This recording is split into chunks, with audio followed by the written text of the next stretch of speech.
ordonnez vos vies maintenant pour les amis de Jésus. Vous qui avez perdu cette intimité avec Jésus, rattrapez-vous maintenant.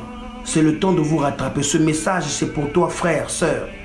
C'est pour toi, frère, sœur. N'attends pas que tu sois avancé en âge pour que tu puisses développer ton amitié avec Dieu. Ah, je suis jeune, que je fasse d'abord ma jeunesse. Je dois d'abord faire la pagaille, le désordre. Je dois d'abord faire beaucoup d'erreurs. Après, je viendrai vers Jésus. Ah bon, mais tu peux mourir pendant ta jeunesse. Pendant que tu fais ce désordre-là, tu peux mourir et tu iras où? Dans le lieu de tourment, puis en enfer. Alléluia. Fais très attention. Dieu a besoin de toi pendant que tu es jeune. Parce que tu es un appât. Un appât qui va attirer un maximum d'âmes vers le Seigneur. Tu es un appât bien-aimé de le Seigneur. Et Dieu va t'utiliser afin que ton témoignage serve à d'autres générations, à d'autres frères. Dieu va te faire du bien. Dieu va t'emmener dans une dimension où tu seras respecté, où tu seras honoré, où tu seras valorisé. Dieu va te valoriser. Aimer Dieu, aimer la communion fraternelle, aimer la parole de Dieu, aimer les moments d'intimité avec Dieu. Tu dois aimer Dieu et faire les choses que Dieu aime. On s'accroche aux choses, bien-aimées de le Seigneur, qui ne sont pas importantes. On s'accroche à ces choses.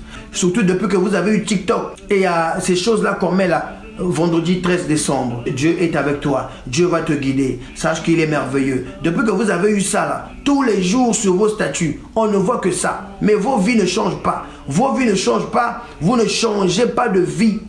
Sur vos statuts tous les jours, là je vois le truc là où il y a une chute d'eau, il y a une forêt, il y a une caméra qui part, et il y a un homme qui parle, qui cite la parole. Psaume 23, sache qu'aujourd'hui, l'Éternel est ton berger, tu ne manqueras de rien, et tout. Ça ne veut rien dire.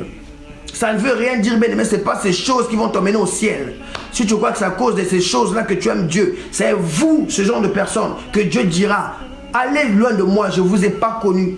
Ils vont dire, mais Seigneur, sur nos statuts, on a mis la parole de Dieu. Sur nos statuts, sur Facebook, WhatsApp, on mettait la parole. Dieu va te dire, mais en secret, qu'est-ce que tu faisais? Est-ce que tu as laissé la bière? Est-ce que tu as laissé les boîtes de nuit? Est-ce que tu as laissé l'impudicité? Est-ce que tu as laissé le mensonge, le vol? Est-ce que tu as laissé la drogue? Est-ce que tu as laissé la masturbation? Est-ce que tu as laissé l'hypocrisie, la haine, la colère, la rancœur, la rancune? Alléluia.